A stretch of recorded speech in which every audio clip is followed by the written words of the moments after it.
Zondag zijn we te gast bij aanhangwagenproducent Ansems. Zij heeft productielocaties in Nederland, Duitsland en Frankrijk. En om de materialen en aanhangwagens te vervoeren, beschikt zij over een flink wagenpark met trucks en opleggers.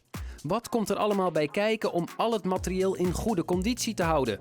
Bij Toptruck kijken we mee over de schouders van de monteurs en het resultaat zie je aanstaande zondag 5 uur RTL 7 in RTL Transportwereld.